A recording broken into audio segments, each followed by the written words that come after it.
जरा काम बंद ठेवायला सांगा. खालचं काम चालू आहे की हो पी आहे खाली आवाज करा काम. सचिन उधर आवाज दे, काम बंद करने. सचिन उधर आवाज बंद करो. कुछ साइलेंट अभी. सर बोला. अरे चलेगा.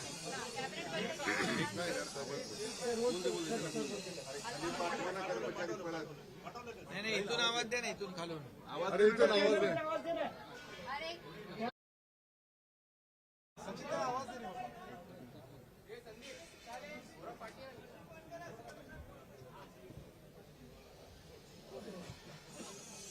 जाल ठीक आहे. जालना येथे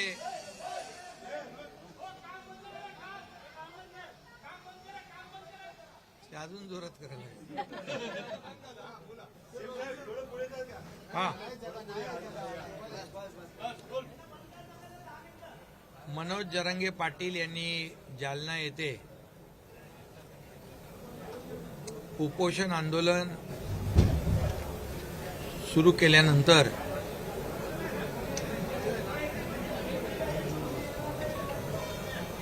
त्यांच्या उपोषणाची आंदोलनाची दखल घेऊन किंबहुना त्यांची जी मागणी होती की जे महसुली किंबहुना इतर ज्या काही नोंदी निजामकालीन नोंदी ज्या आहेत त्या नोंदी जुन्या नोंदी ज्यांच्याकडे असतील त्यांना कुणबी दाखला दिला पाहिजे अशा प्रकारची मागणी त्यांची होती. त्याप्रमाणे आज कॅबिनेटच्या बैठकीमध्ये एक आम्ही निर्णय घेतला की ज्यांच्याकडे महसुली शैक्षणिक किंवा इतर ज्या नोंदी निजामकालीन नोंदी ज्या असतील त्यांना कुणबी दाखले दिले जातील आणि त्यासाठी जी कार्यपद्धती आहे किंबहुना त्याची पडताळणी आहे हे देखील करण्यासाठी एक निवृत्त न्यायाधीश साहेबांची एक कमिटी देखील आज गठीत केली. त्याच्यामध्ये 5 सदस्यांची कमिटी आहे. निवृत्त न्यायाधीश संदीप शिंदे आणि इतर आपले अधिकारी अशी 5 लोकांची समिती गठीत केलेली आहे. आणि एकंदरीत ज्या काही नोंदी पूर्वीच्या महसुली शैक्षणिक इतर नोंदी ज्या निजामकालीन आहेत याची तपासणी करणं पडताळणी करणं आणि त्याचा एक SOP तयार करणं यासाठी ही कमिटी काम करेल. आणि या कमिटीला पूर्वी जी आपली एक समिती सचिव महसूल यांची समिती मदत करेल आणि ही निवृत्त न्यायाधीशांची समिती जी आहे 1 महिन्यामध्ये सरकारला रिपोर्ट देखील करेल, अहवाल सादर करेल आणि जेणेकरून ज्यांच्याकडे नोंदी जुन्या आहेत त्यांना कुणबी दाखले मिळतील, त्यांचा फायदा होईल. आणि त्यासाठी आपले अधिकारी जे आहेत किंवा ही समिती जी आहे ही संबंधित विभाग म्हणजे हैदराबाद या तिथल्या अधिकाऱ्यांशी देखील संपर्क साधतील.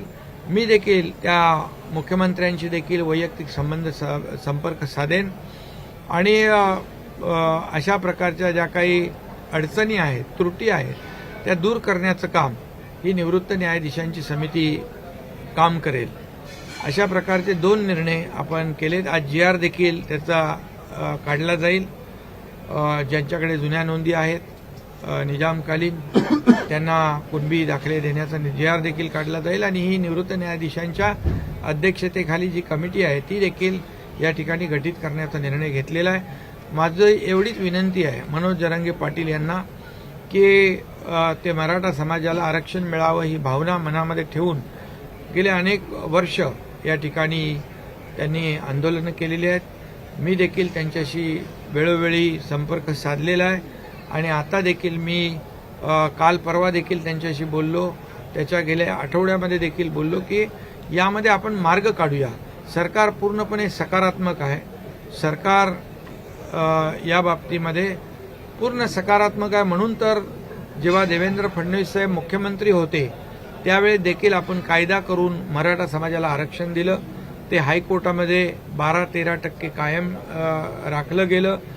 परंतु दुर्दैवाने सुप्रीम कोर्टामध्ये या ठिकाणी ते आरक्षण रद्द झालं आणि म्हणून त्यावर देखील आपण काम करतोय. आज एवढंच मी आपल्याला सांगेन की जे आरक्षण मराठा समाजाला दिलेलं रद्द झालेलं आहे ते पुन्हा मराठा समाजाला आरक्षण मिळवून देणं ही सरकारची आमची जबाबदारी आहे आणि आम्ही त्यासाठी कटिबद्ध आहोत. आणि मी यापूर्वी देखील भूमिका माझी स्पष्ट केलेली आहे की त्यासाठी जे सुप्रीम कोर्टाने काही त्रुटी त्या ठिकाणी आपल्या निर्णयामध्ये दाखवलेल्या आहेत, ज्या काही म्हणजे मराठा समाज मागास, सामाजिक आर्थिक मागास हे आपल्याला ज्या पद्धतीने प्रेझेंट करायला पाहिजे होतं त्यावेळेस दुर्दैवाने तशा प्रकारचं काम झालं नाही आणि त्यामुळे मी आता त्या कुणावर टीका करू इच्छित नाही. परंतु आज जे कोणी टीका करतायत त्यांच्या काळामध्येच हे आरक्षण मराठा समाजाचं रद्द झालेलं आहे हे आपल्या सगळ्यांना माहीत आहे. आणि म्हणून मी टीका न करता मराठा समाजाला आरक्षण मिळालं पाहिजे ही भूमिका स्पष्टपणे आमच्या सरकारची आहे. आणि त्यामुळे त्यासाठी जी काही प्रक्रिया करायची आहे कायदेशीर न्यायालयीन लेखीन टास्क फोर्स आपण केला आहे. हरीश साळवे साहेबांसारखे तज्ज्ञ वकील आहेत, अनेक वकील त्या टास्क फोर्समध्ये आहेत. त्याचबरोबर जो डेडिकेटेड आयोग आहे तो देखील यावर काम करतोय. आणखी जे काही करायचं आहे ते पूर्णपणे शासनाच्या माध्यमातून केलं जाईल. त्यासाठी आमच्या बैठका झालेल्या आहेत, चर्चा झालेल्या आहेत. संबंधित जे कोणी यामध्ये आवश्यक मदत करू शकतात त्यांची देखील मदत आम्ही घेतोय. आणि टिकणारं मराठा आरक्षण देईपर्यंत आमचं सरकार स्वस्थ बसणार नाही हा शब्द आहे माझा. आणि या संपूर्ण जी काही दुर्घटना झाली, जालन्याची लाठीचार्ज झाला त्या संदर्भात देखील त्याच दिवशी आम्ही संबंधित SP पोलीस अधीक्षक यांना जिल्ह्याच्या बाहेर त्यांची बदली केली. सक्तीच्या रजेवर पाठवलं. त्याचबरोबर ॲडिशनल SP जिल्ह्याच्या बाहेर, संबंधित DYSP जिल्ह्याच्या बाहेर त्यांना पाठवलं. विभागीय पोलीस उपविभागीय पोलीस अधिकारी त्यांचं निलंबन केलं आणि पोलीस महासंचालकांच्या माध्यमातून उच्चस्तरीय चौकशी त्या ठिकाणी सुरू आहे. घटनेची झालेली घटना अतिशय दुर्दैवी आहे आणि त्यासाठी आपले लॉ अँड ऑर्डरचे ॲडिशनल DG सक्सेना स्वतः त्या भागामध्ये उपस्थित राहून माहिती घेत आहेत. झालेली घटना अतिशय दुर्दैवी आहे. खरं म्हणजे त्याबद्दल मी खंत व्यक्त केली आहे आणि उपमुख्यमंत्री महोदयांनी देखील त्या घटनेच्या बाबतीत जाहीरपणे क्षमा मागितलेली आहे. त्यामुळे मराठा समाजाच्या भावना, त्यांचा सन्मान, त्यांचा आदर राखणं हे आमचं काम आहे. कारण यामध्ये मी एवढंच सांगेन की मराठा समाजाच्या लाखांचे मोर्चे निघाले परंतु कुठेही कधी गालबोट लागलं नाही. आता या मराठा समाजाच्या आंदोलनाच्या आडून कोणी राजकारण करू नये. मराठा समाज आपला एक मोठा समाज आहे आणि त्याला आरक्षण देण्यासाठी सर्व जे काही विरोधी पक्ष आहेत, सत्ताधारी मंडळी आहेत, या सगळ्यांनी एकत्र येऊन या मराठा समाजाचं आरक्षण जे रद्द झालेलं आहे ते देण्यासाठी सहकार्य नक्की करावं एवढीच माझी विनंती आणि आव्हान आहे.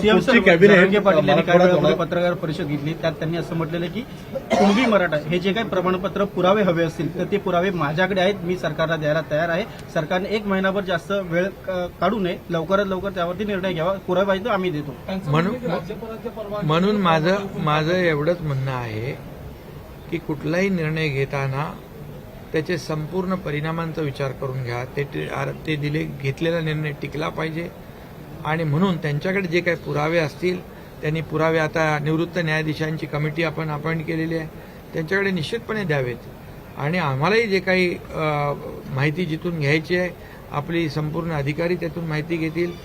आणि आम्हाला मनोज जरांगे पाटील यांच्या जीवाची देखील काळजी आहे आणि म्हणून त्यांना आव्हान आहे, विनंती आहे की त्यांनी देखील याचा विचार करावा आणि मराठा समाजाला आरक्षण देण्याबद्दल कुठलंही सरकारच्या मनामध्ये दुसरी भूमिका नाही, हे मी पुन्हा एकदा या ठिकाणी सांगतो, स्पष्टपणे सांगतो की मराठा समाजाला, आता ते फक्त मराठवाड्यातल्या कुणबी समाजाला, मराठवाड्यातल्या लोकांना कुणबी समाजाचं कुणबी दाखला मिळण्यासंदर्भातलं आंदोलन आहे, पण त्याच्यावर देखील आपण निर्णय आज घेतलेत. परंतु मराठा समाजाला जे रद्द झालेलं आरक्षण आहे ते मिळवून देण्यासाठी सरकार कटिबद्ध आहे. सर, पण त्यांची जी मागणी आहे की आधी देश आणि त्यांना विनंती माझी आहे की त्यांनी जे सुरू ठेवलेलं आंदोलन मागे घ्यावं आणि सरकारला सहकार्य करावं. शेवटी आम्ही यापुढे देखील या विषयासाठी एकत्र येणार आहोत, भेटणार आहोत. त्यामुळे सरकारची भूमिका अतिशय स्पष्ट आहे की मराठा समाजाला आरक्षण देण्याची. त्यामुळे त्यांचंही मनोज जरांगे पाटील यांचं देखील सहकार्य अपेक्षित आहे आणि म्हणून त्यांनी इतके दिवस जे काही आंदोलन केलेलं आहे आणि त्यांची भूमिका अतिशय प्रामाणिक आहे आणि म्हणून त्यांनी आंदोलन मागे घेऊन सरकारला सहकार्य करावं. सरकार पूर्णपणे त्यांच्या भूमिकेच्या पाठीशी आहे.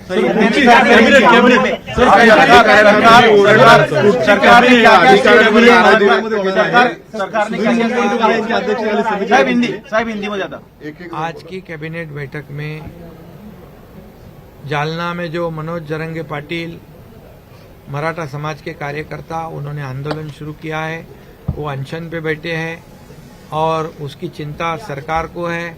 इसीलिए उन्होंने आंदोलन पीछे लेकर हॉस्पिटलाइज होना, उपचार लेना, इसके लिए हमारे मंत्री जी वहाँ गए थे, उन्होंने भी कोशिश की.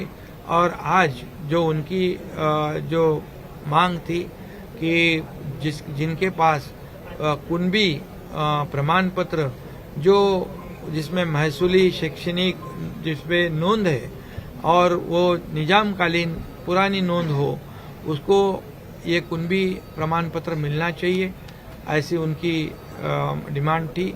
और निश्चित रूप से आज कैबिनेट की बैठक में सरकार ने निर्णय लिया है कि जिनके पास पुराने दस्तावेज है जो निजामकालीन हो, तो ऐसे लोगों को कुणबी प्रमाण पत्र देना चाहिए, ये निर्णय लिया. इसके बावजूद एक रिटायर्ड जस्टिस संदीप शिंदे जी, इनकी अध्यक्षता में एक उच्च स्तरीय समिति गठित की गई है और वो भी इस पर काम करेगी, उसकी पड़ताल की जांच करेगी और जो भी त्रुटियां हैं वो देखेगी और 1 महीने में अपना रिपोर्ट सरकार को पेश करेगी. हमारे अधिकारी भी ये जो पहले जो कागजात है निजाम के समय के, उस पे काम करेंगे. मैं भी खुद वहाँ के मुख्यमंत्री जी से बात करूंगा ताकि वहाँ के जो लोग हैं जिनके पास पुराने प्रमाण पत्र है, पुराने कुछ दस्तावेज है, उसके मुताबिक उनको कुणबी प्रमाण पत्र देना आसान हो जाएगा. और इसलिए ये जो उन्होंने अनशन किया है उसमें जो दुर्भाग्यपूर्ण घटना घटी है, लाठीचार्ज हुआ है, इसके लिए भी सरकार ने वहाँ के एसपी को छुट्टी पर भेज दिया है, वहाँ के एडिशनल एसपी को वहाँ से निकाल दिया है, विभागीय पुलिस अधिकारी को निलंबित कर दिया है, पुलिस महासंचालक उसकी जांच कर रहे हैं, एडिशनल डीजी लॉ एंड ऑर्डर वहाँ पर खुद वहाँ बैठकर पूरा जायजा ले रहे हैं और जो भी दोषी पाए जाएंगे उसके ऊपर कड़ी कार्रवाई भी करेगी सरकार. और इसलिए अभी मेरी अपील है ये मनोज जरंगे पाटिल जी को कि ये आपका जो अनशन है वो पीछे लेकर सरकार को सहयोग करे और हमें उनकी तबीयत की भी, आरोग्य की भी चिंता है और सरकार पूरी तरह से मराठा समाज को आरक्षण देने के पक्ष में है. जो आरक्षण पहले देवेंद्र फडणवीस जी मुख्यमंत्री थे तभी जो दिया था वो आरक्षण हाईकोर्ट में भी कंफर्म हुआ था. दुर्भाग्यपूर्ण घटना सुप्रीम कोर्ट में जब हुआ तब सुप्रीम कोर्ट ने उसको खारिज किया है. उसे फिर से मराठा रिजर्वेशन देने के लिए सरकार कटिबद्ध है.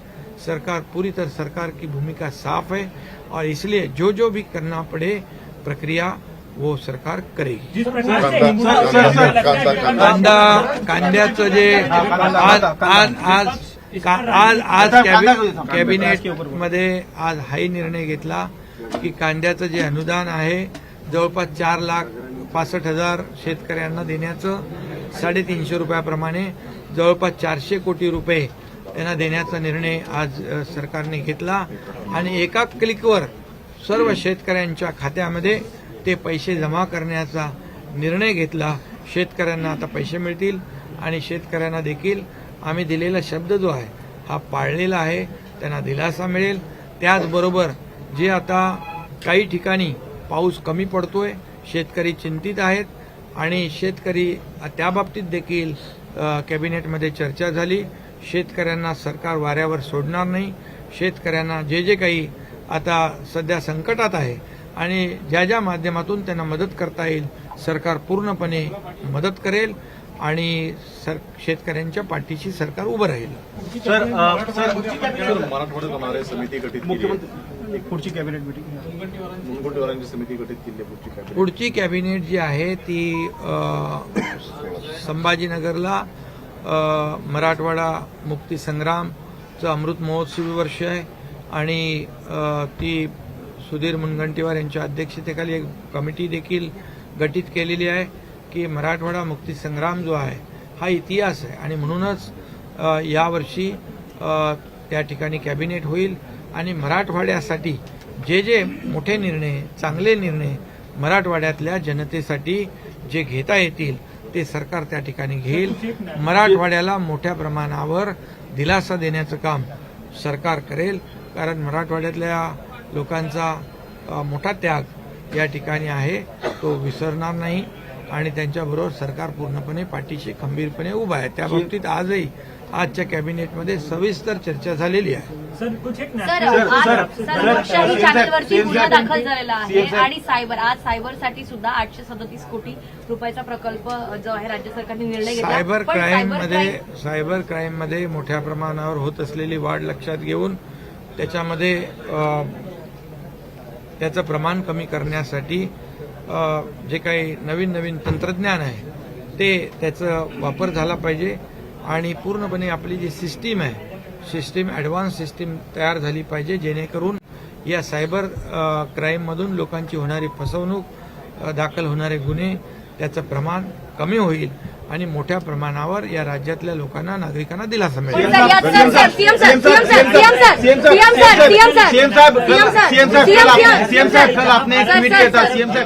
कल आपने एक ट्वीट किया था कि भारत नाम को लेकर पहले तो भारत नाम से क्यों एलर्जी है सबको? भारत हे आपलं हिंदी सर मराठी नाही अरे आपण भारत माता की जय म्हणतो ना, आणि त्यामुळे या देशाला स्वातंत्र्य मिळवून देणाऱ्या स्वातंत्र्य सैनिकांनी देखील भारत माता की जय बोलूनच फाशीवर गेलेत. हा इतिहास आहे. त्यामुळे हे भारत म्हणण्यासाठी लाज वाटण्याचं कारण काय?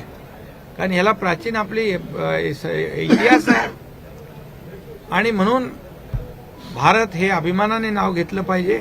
जर प्रधानमंत्री मोदी साहेब भारत हे नाव अभिमानाने घेत असतील तर त्याचं स्वागत आहे त्यांचं आणि आम्हाला देखील अभिमान आहे.